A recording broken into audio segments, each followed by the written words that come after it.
That weeknight stir-fry just won't be right without a little soy sauce in the mix, unless you buy a brand with too much salt and too little flavor. Luckily, we've tested the most popular ones, so you'll know which to avoid and which to add to your dinner rotation.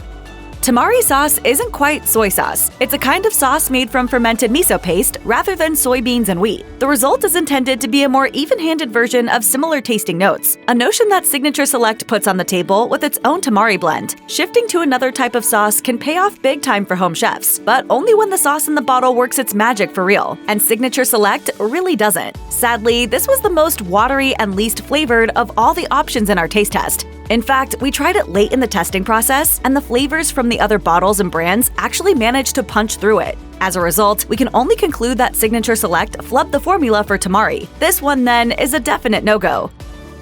9 offers a larger-than-average bottle of soy sauce for a decent price. We paid about $4 for ours, and the lower sodium in the sauce should be an attractive quality for those watching their intake. Too bad the quality doesn't live up to its potential. It seems as though the manufacturers took the flavor out of the sauce along with the sodium. It's difficult to taste anything other than water, and what does come through almost feels stale and flat. Don't settle for a so-so soy sauce like this when you can do so much better. With a reputation for great ketchup and pantry classics, it's an easy reach to think that Heinz should conquer the world of soy sauce. Heinz. Yet, the excitement of finding this brand turned to sheer disappointment when the taste test revealed a severe lack of flavor in this offering. If the intention of Heinz Premium Dark Soy Sauce is to be a wallflower in the world of flavor, then it passes that test with flying colors. If you need a bolder flavor for your dish, however, this whisper of a soy sauce is bound to disappoint. At under $2, Great Value soy sauce is one of the most affordable bottles you'll find on the market. As you might expect, though, it's always better to go for the quality over economy, and so you might want to opt for a more polished product from another brand. Fantastic price aside, the creators behind the Walmart curtain just don't seem to have a firm grasp on what makes a well-balanced soy sauce. This one is tart and salty from the get-go, and doesn't settle even after you've tasted it. If there's such a thing as a nuisance in the world of soy sauce, this bargain brand wears the banner.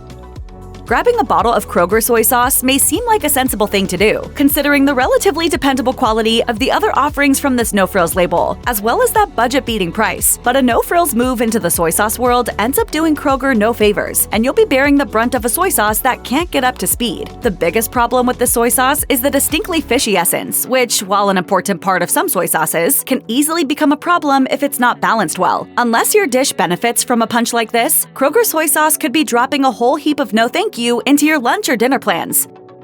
Based on a 300-year-old recipe, Kikkoman soy sauce is made with just 4 ingredients: water, soybeans, wheat, and salt. Kikkoman, brewed and loved in the USA for 50 years. But while the company seems to pride itself on that simplicity, the finished product is sadly a little lackluster. It's tangy and a tad salty, but mostly just provides a garble of background noise for the taste buds. This could be a good thing for cooks who don't want the sauce overpowering the other flavors in their dishes, but it also means Kikkoman doesn't stand up as a show-stopping sauce on its own. Albertsons gives soy sauce an admirable go with the zesty version from its house brand portfolio. Since Signature Select items can be a hit or miss, and the tamari turned out to be a huge disappointment, we didn't hold out much hope for this one. That said, it does a bit better as a straightforward soy sauce, even if it's not quite the best choice out there. What works? There's a fun taste at the heart of the sauce that we had to search a little to find. What doesn't work? That burst of flavor is drowned out by too much saltiness. A smoky element wouldn't have gone amiss here. This is a soy sauce you might incorporate into a dressing or a marinade. By itself, Signature Select just isn't a top-line choice for your soy sauce needs. Home chefs who've explored options beyond the usual soy sauce may have run into Bragg liquid aminos before. This sauce is made from a gluten-free soybean-based vegetable protein, water, and nothing else, as opposed to the soybean fermentation used by other soy sauces to deliver that all-important umami punch. The idea is to provide a healthy version of a familiar sauce, although, in fairness, Bragg could stand to pull back on the salt a bit. The saltiness we picked up in just a small taste delivered a powerful poke in the tongue, though the smokiness that followed was pleasant enough. All in all, this makes for a workable alternative for anyone after a gluten-free soy sauce. Does organic soy sauce make a difference when it comes to flavor? Oh, Organic Soy Sauce seems to believe it does. Anyone who tries to eat organically will be happy to keep values intact with this soy sauce, and it does an admirable job when stacked up against its competitors. It's impossible to tell if the organic element of this sauce has a positive impact on the final product, or if this sauce is just a sturdier creation all around. But one thing is for sure, it really brings the flavor to your food. There's a lovely balance here that's reminiscent of Worcestershire sauce, but without all the extra bells and whistles. If it were just a little bolder, it could have hopped up higher in the ranking. What it does though, it does well. Aloha Poke is no ordinary soy sauce. For one thing, the label makes no mention of soy sauce at all, leaving you to wonder, what is this? Some kind of weird brown ketchup? Ketchup? Ketchup. I'm in way over my head. A closer look will reveal that this soy-adjacent sauce includes a few extra elements, and it turned out to be an absolute blast. With ginger, lemon juice, and chili flakes added to the mix, this combination of savory and spicy gives a wonderfully fun kick to the ordinary soy sauce profile. The result is a pre-mixed Asian delight that could go just as well on beef or chicken as an actual poke bowl. With the basic Kikkoman concoction underperforming, we were prepared for the sweet version to do similarly. As it turns out though, Kikkoman is a great base for more complex sauces like this one. All that recipe needed was a dose of sugar to bring out its better nature. The flavor rides the line between soy sauce and teriyaki sauce, thanks to the use of sugar and rice syrup. It's just enough to take the bite out of the saltiness, but not so heavy that it overpowers the umami soy layers. This makes for a great topping for modest dishes that need a dash of flavor straight out of the bottle.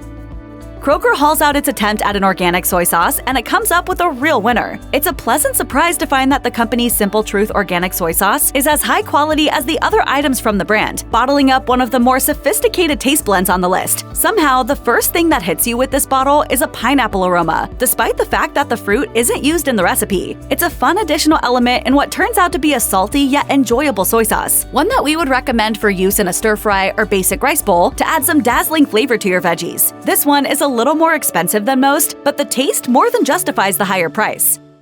Sanjay packages its stylish tamari soy sauce in a sleek black label with modern gold graphics, bucking the trend of traditional sauce's more nostalgic packaging. And in a stroke of good fortune, the sauce on the bottle is as pleasing as the graphics on the sticker. It's reassuring to taste a premium soy sauce at a premium price that actually delivers premium flavor. The sauce offers the saltiness and umami you'd expect, but those flavors are so well balanced that they don't compete at all with one another. Instead, they work together to create a flavor profile that never overwhelms. We definitely opt for this bottle when cooking a more upscale or complex dish. Kikkoman moving into tamari territory should be a no-brainer, considering the hold the company has on the soy sauce sector. And it seems they figured out a way to make a tasty tamari that does the label proud. This variant features a dash of sugar that brings the aroma more into the arena of wine than anything else. That sweetness softens the sharp tang of Kikkoman sauce and lends a degree of sophistication that would pair well with a higher-end gourmet dish. So while this is one of the higher-priced bottles on the market, it's also one of the finest. You'll love the Choy. La Choy is one of the most dependable names in the world of Asian food ingredients, offering everything from chow mein noodles to frozen entrees. But does recognition mean quality when it comes to soy sauce? Well, in this case, yes. There's a reason this is one of the top names in the condiment business. You'll likely notice an immediate distinction between this and the other sauces, mainly due to the super smoky notes that come through in both aroma and flavor. The sauce then settles, acting as a perfect accent for the earthiness of rice or other grains. And it's bound to do the same for meats, fish, and vegetables, making it our prime soy sauce pick.